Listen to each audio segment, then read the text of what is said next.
Pasamos, hermanos, independientemente del horario en que me esté escuchando y en el lugar donde esté, les saluda a su servidor Ismael Ramírez, líder de una de las congregaciones de la Iglesia de Dios Séptimo Día, ubicada en la ciudad de La Belle, Florida.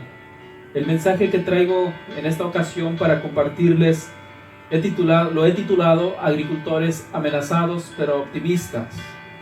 A través de este tema quiero explicarles que así como los agricultores siembran su semilla con optimismo, a pesar de que existen tantas amenazas para su semilla, así también los siervos de Dios sembramos la palabra de nuestro Dios en la mente y en el corazón de las personas, aunque existan muchas amenazas para la palabra de nuestro Dios. Porque tanto como los agricultores y como los siervos de Dios, aguardamos con esperanza una gran cosecha.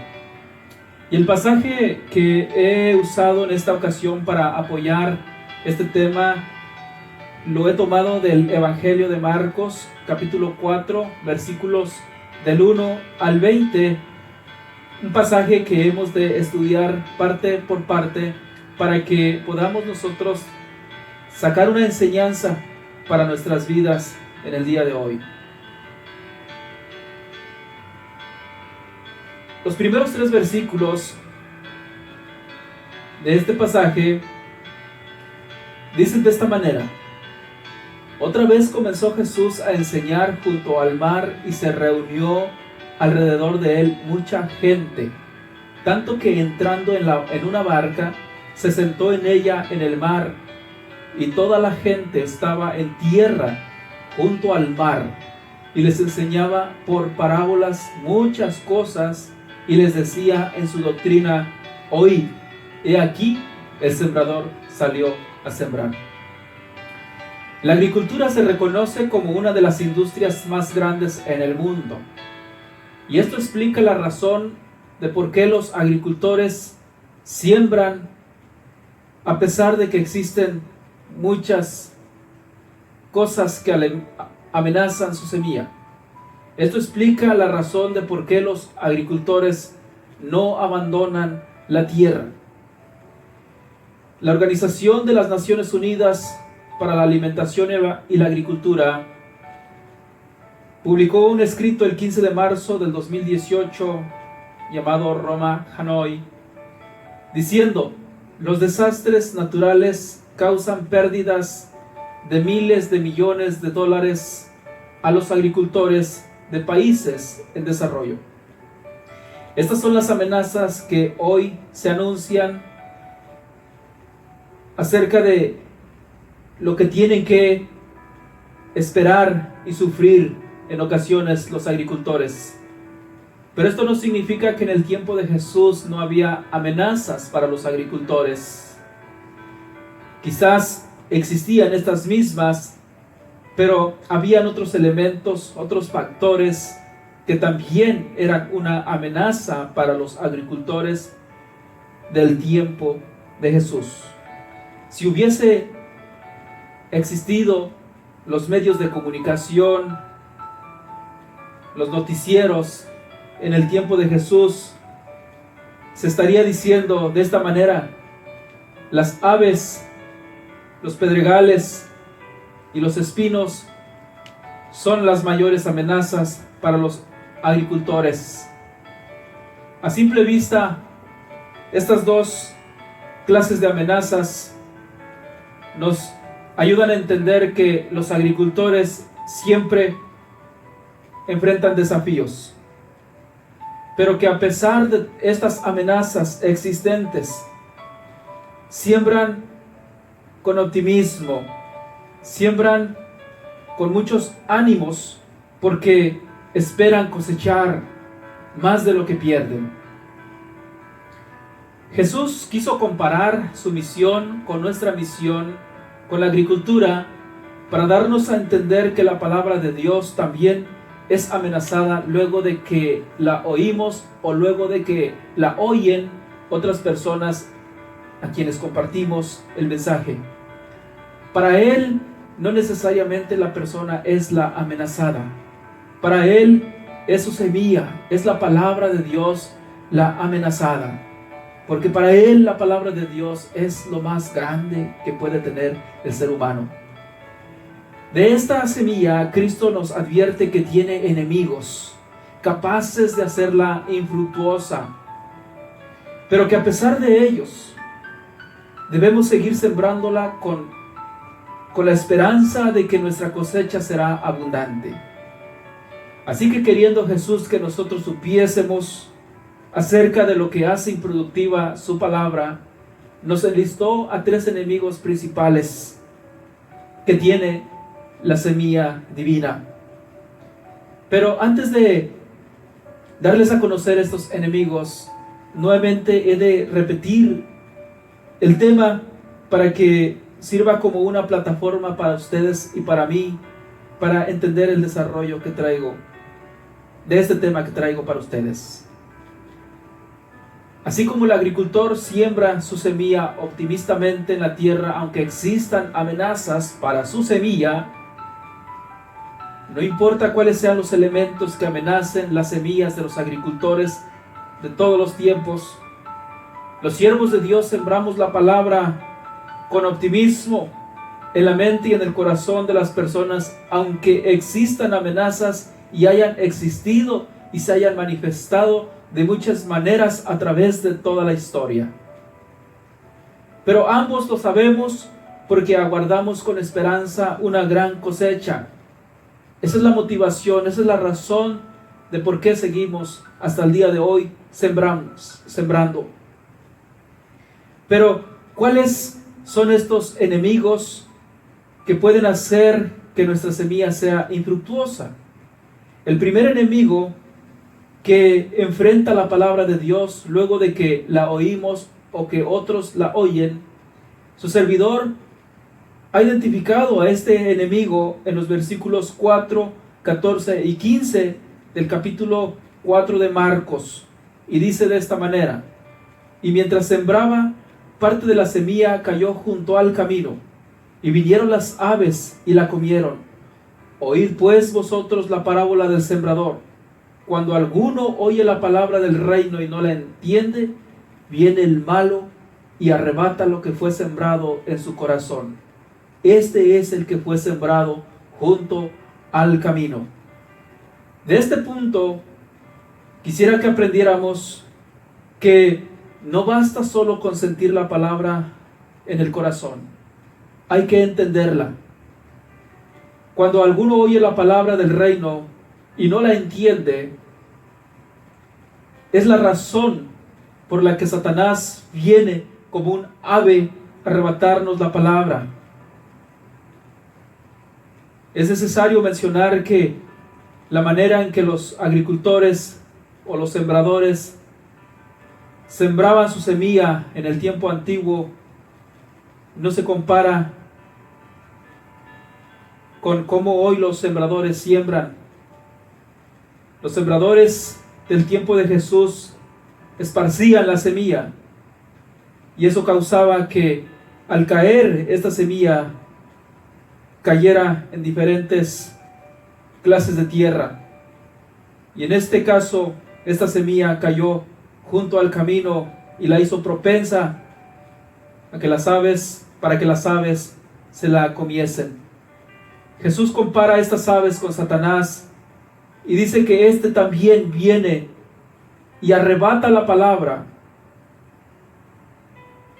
que ha sido puesta en el corazón de las personas. Porque el texto es claro al decirnos que esta palabra fue sembrada en el corazón, porque es de ahí de donde se nos dice que Satanás la arrebató. Pero al decirnos que no la entienden, nos da a entender que no estaba en la mente de las personas. No es malo que la palabra de Dios esté en el corazón. El mandamiento más grande y más importante que ha sido citado en las Escrituras es: amarás a tu Dios con todo tu corazón. Qué bueno fuese que todos nosotros pudiésemos decir con seguridad que la palabra de Dios está en nuestro corazón. Eso es muy bueno. Pero el hecho de que la palabra de Dios esté en nuestro corazón no garantiza que Satanás no venga como un ave a arrebatarnos esa palabra que ha sido puesta en nuestro corazón. La pregunta que viene de inmediato luego de considerar este punto sería: ¿por qué una persona no entiende la palabra de Dios? Bueno, mencionaré dos razones por las que creo personalmente que una persona no entiende la palabra. Y la primera razón, creo que una persona no entiende porque nadie nos la explica, o nosotros no nos tomamos el tiempo para explicársela a aquellos a quien se las hemos compartido. En Romanos capítulo 10, verso 14, dice de esta manera: ¿cómo pues invocarán a aquel en el cual no han creído? ¿Y cómo creerán en aquel de quien no han oído? ¿Y cómo oirán sin haber quien les predique?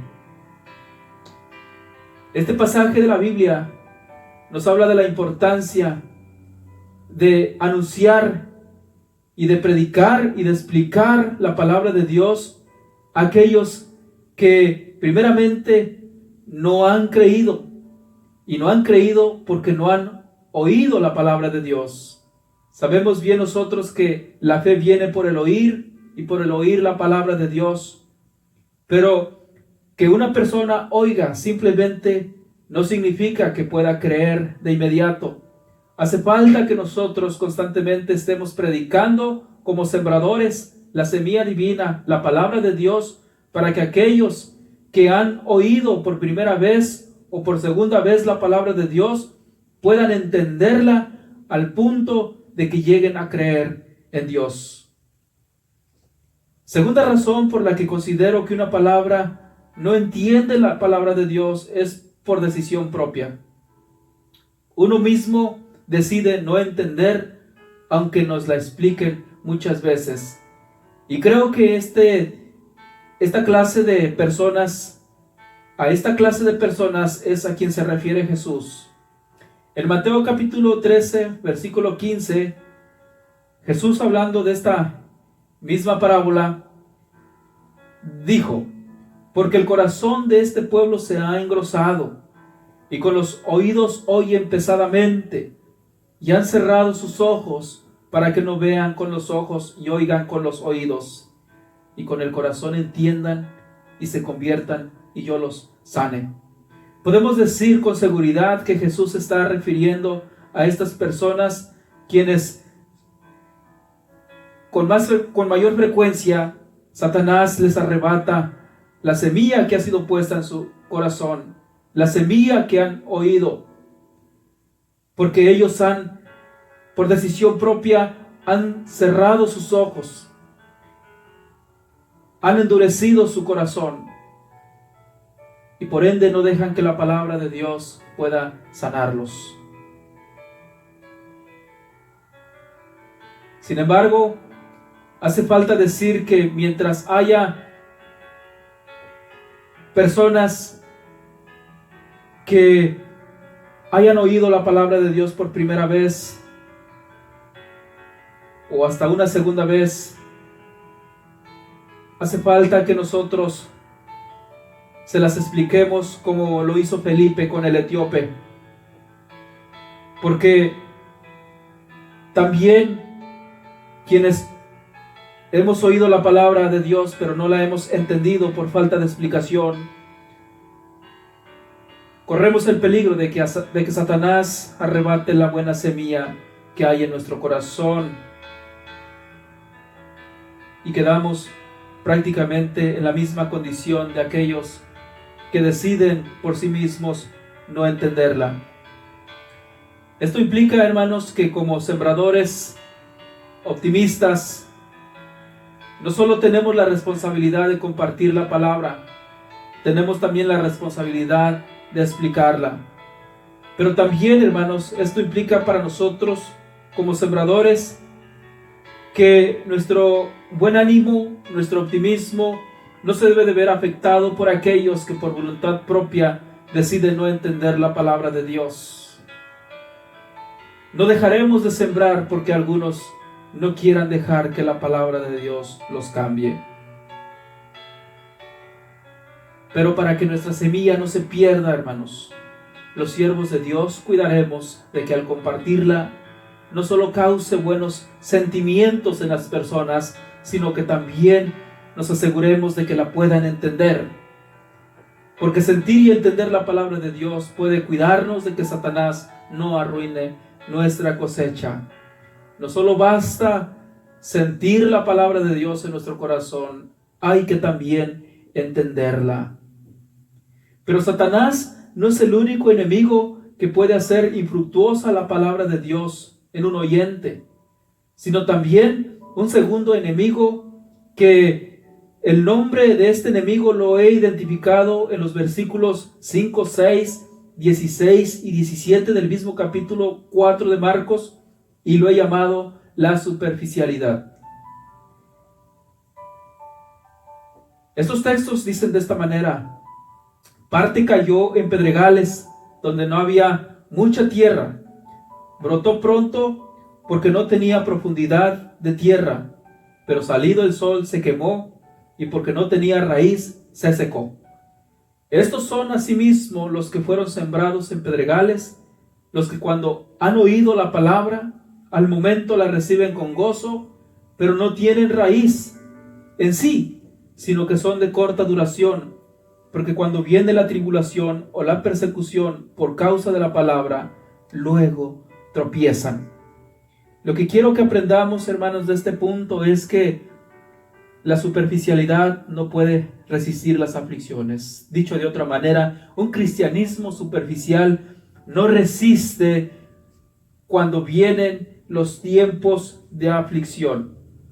Con mucha razón, un escritor ha dicho que un cristianismo superficial que tiene 1 kilómetro de ancho y 1 centímetro de profundidad no resiste las tempestades. Eso es superficialidad. Jesús lo dice de esta manera: lo que le pasa a una semilla que no echa raíces profundas, le pasa a una persona que no deja que la palabra penetre su corazón, que no acepta la palabra más que solo superficialmente. Ambas semillas se secan, duran poco tiempo. Pero ¿dónde la superficialidad se manifiesta como enemiga de la palabra de Dios? ¿Dónde es que nosotros nos damos cuenta que el ser superficiales no deja que la palabra de Dios fructifique en nuestras vidas? Bueno, la superficialidad sale a relucir cuando no nos deja negarnos a nosotros mismos. Bien sabemos nosotros que renunciar a nosotros mismos implica que la palabra de Dios esté profundizando en nosotros para que haya cambios en nuestro corazón y renunciemos a nosotros mismos para servir a Jesucristo. Pero también la superficialidad sale a relucir cuando no nos deja soportar el rechazo de nuestros familiares. Sabemos también que la vida cristiana trae dificultades entre la familia, pero también la superficialidad no nos deja soportar el rechazo del mundo. Sabemos bien también que nosotros no podemos encajar del todo con el mundo. Jesús lo dijo: en el mundo tendréis aflicción, pero confiad, yo he vencido al mundo. Entonces, cuando no nos negamos, no podemos negarnos a nosotros mismos, cuando no podemos soportar el rechazo de nuestros familiares por ser cristianos, cuando no podemos soportar el rechazo del mundo, la palabra se ahoga y no fructifica. En este sentido, la superficialidad se torna nuestra enemiga, se torna la enemiga de la palabra de Dios porque no la deja fructificar. No permite que la mantengamos cuando nos encontramos en tribulación y como consecuencia tropezamos y caemos. Esto significa, hermanos, que una conversión superficial no resiste las aflicciones. Nos hace falta que la palabra de Dios penetre a profundidad en nuestro ser.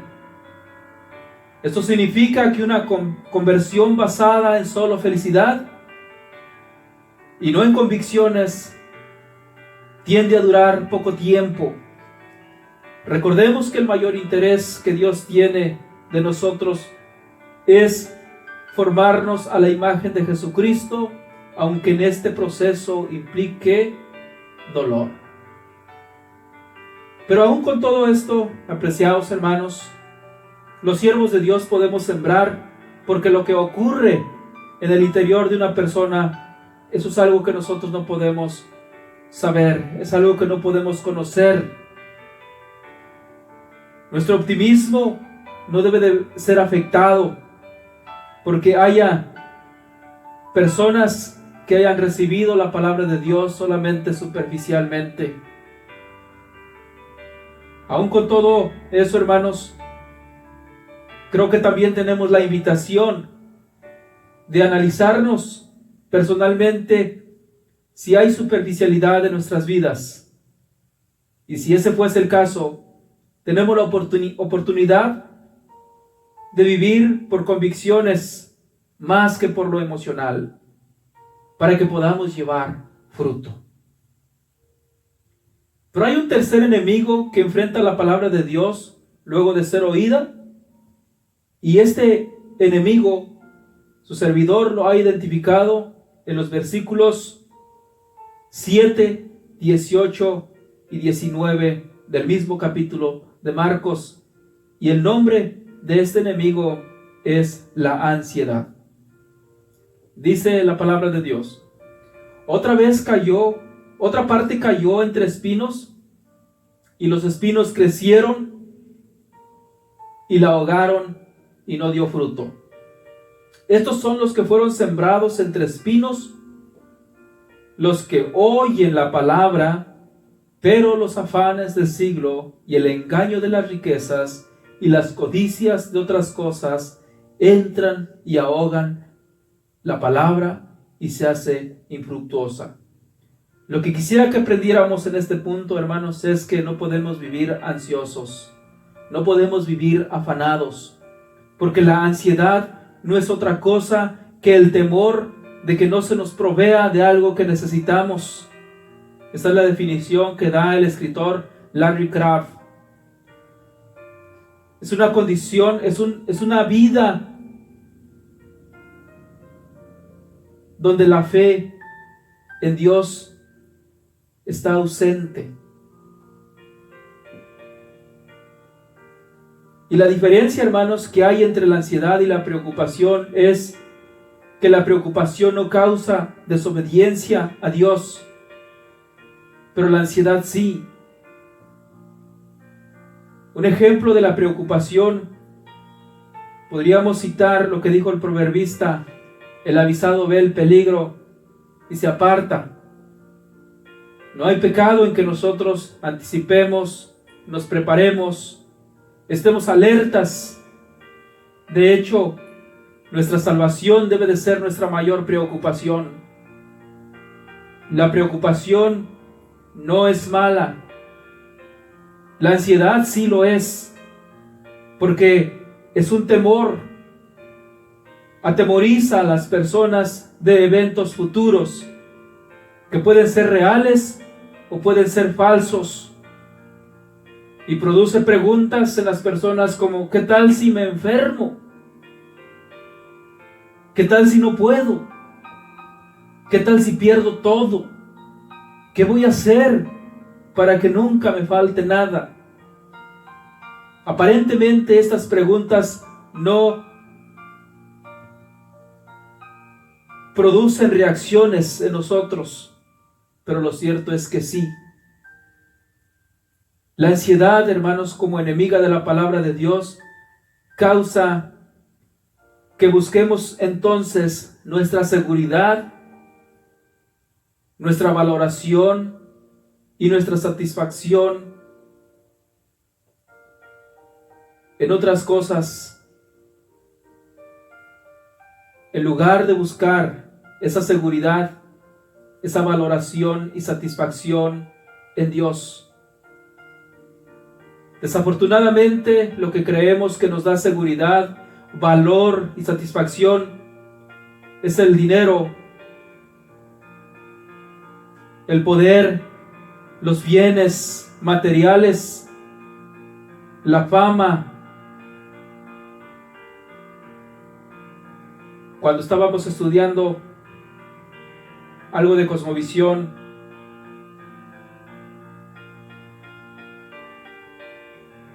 decíamos que nuestro verdadero hedonismo debiera de ser Jesucristo, porque en Él encontramos nuestra completa satisfacción, nuestro mayor deleite. Pero desafortunadamente una persona que vive afanada no acude a aquel que puede darle verdaderamente satisfacción, valor y seguridad. Jesús no se equivoca al decir que cuando una persona vive afanada,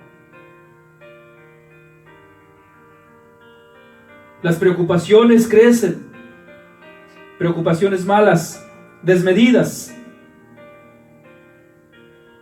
y por ende tienen un impacto poderoso en la persona, en las acciones de las personas. Pero lo trágico de esto es que cuanto más afanados estamos, hacemos que la palabra mengüe en nosotros.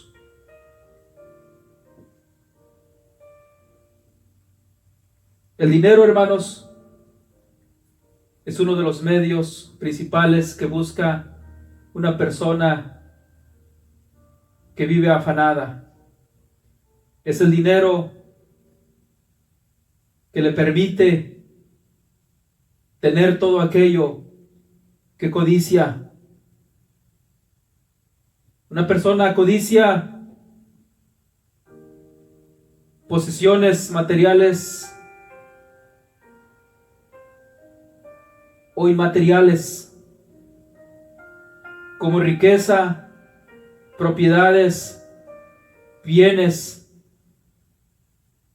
o estatus, poder e influencia. En la codicia la gente ambiciona tener más de lo que necesita para vivir, y en la búsqueda de todas aquellas supuestas necesidades tiende a buscar en primer lugar al dinero. El peligro, hermanos, de vivir atemorizados es que el amor de Dios no esté morando en nosotros.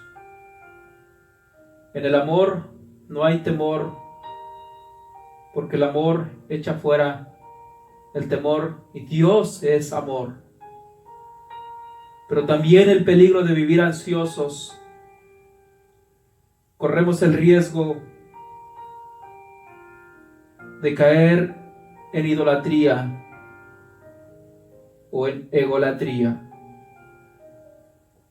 Así que, hermanos, cada uno de nosotros podemos analizarnos y darnos cuenta qué está creciendo más en nuestra vida. Jesús dijo que los espinos crecieron más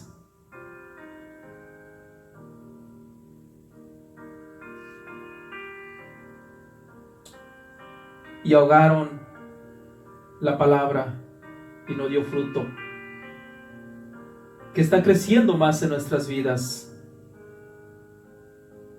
Si es nuestra tendencia a buscar seguridad, satisfacción y valoración en el dinero,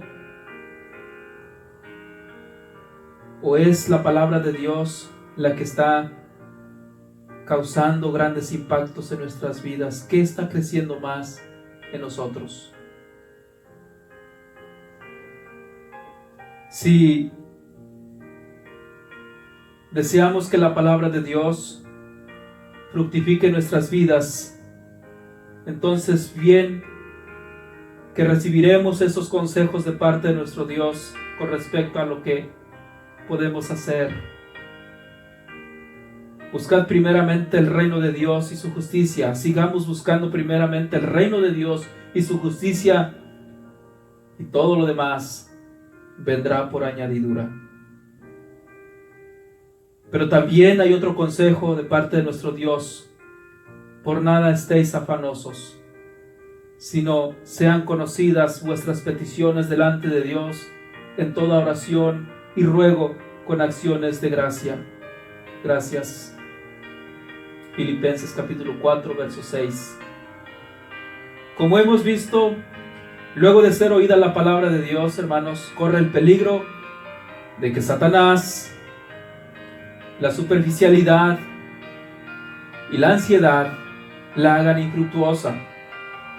Sin embargo, a pesar de que existan siempre estos enemigos, podemos seguir sembrando optimistamente, como lo hace el agricultor que siembra su semilla optimistamente en la tierra, aunque para ambos existan muchas amenazas.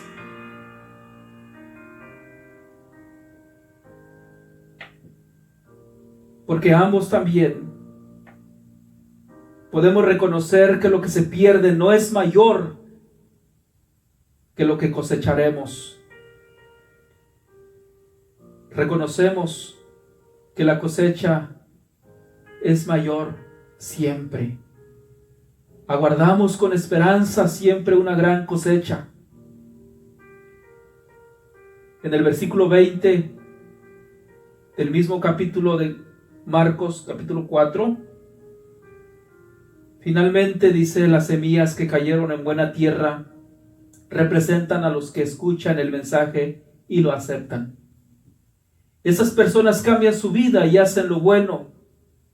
Son como las semillas que produjeron espigas con 30, 60 y hasta 100 semillas.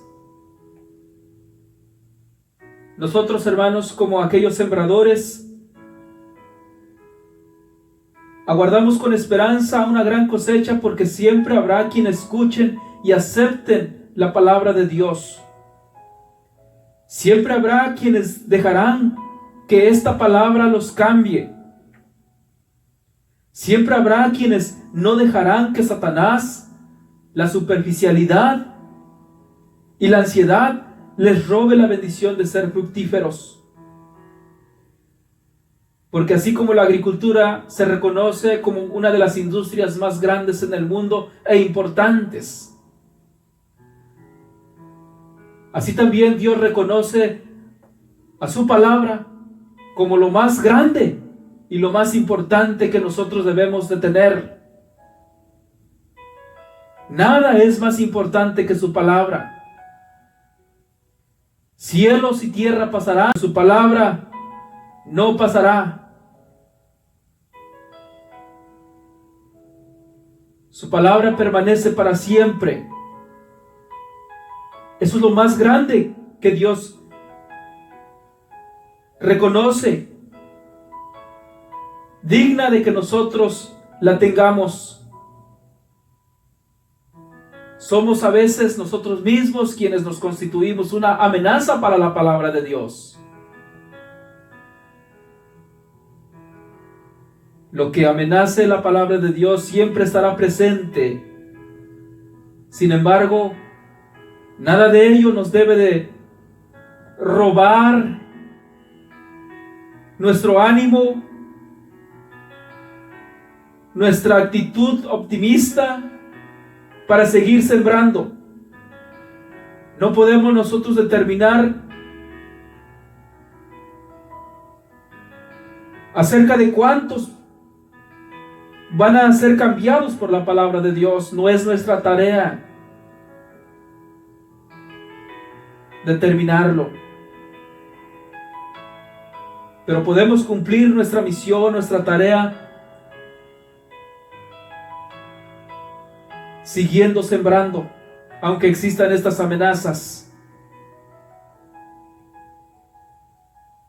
Y quizás siempre tendremos que ser agricultores amenazados. Pero también es cierto que siempre seremos agricultores con una buena actitud de optimismo, porque siempre cosecharemos. Así que, apreciados hermanos, deseo que este mensaje haya sido de mucha bendición para ustedes. Sepan que siempre tendremos a Satanás, la superficialidad y la ansiedad como uno de los enemigos, quizás peligrosos, quizás no tan peligrosos, pero son enemigos que tiene la palabra de nuestro Dios. La palabra de Dios, hermanos, es poder de Él. Y un expositor ha dicho que nunca pensemos que cuando entramos a la iglesia, Satanás y sus demonios se quedan fuera del templo. Porque siempre que se esté predicando la palabra de Dios, Satanás, con todas sus huestes, estarán presentes para causar que la palabra de Dios no fructifique. Estoy terminando, apreciados hermanos. Solamente me resta decirles que el sembrador ha salido a sembrar.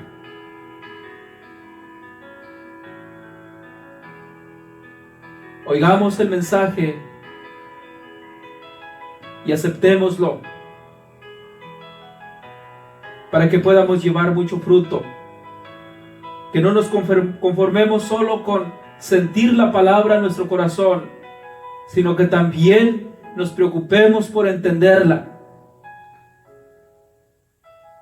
Que no nos conformemos con solamente haber oído y ser superficiales, sino que también nos preocupemos por tener una conversión profunda, basada en convicciones.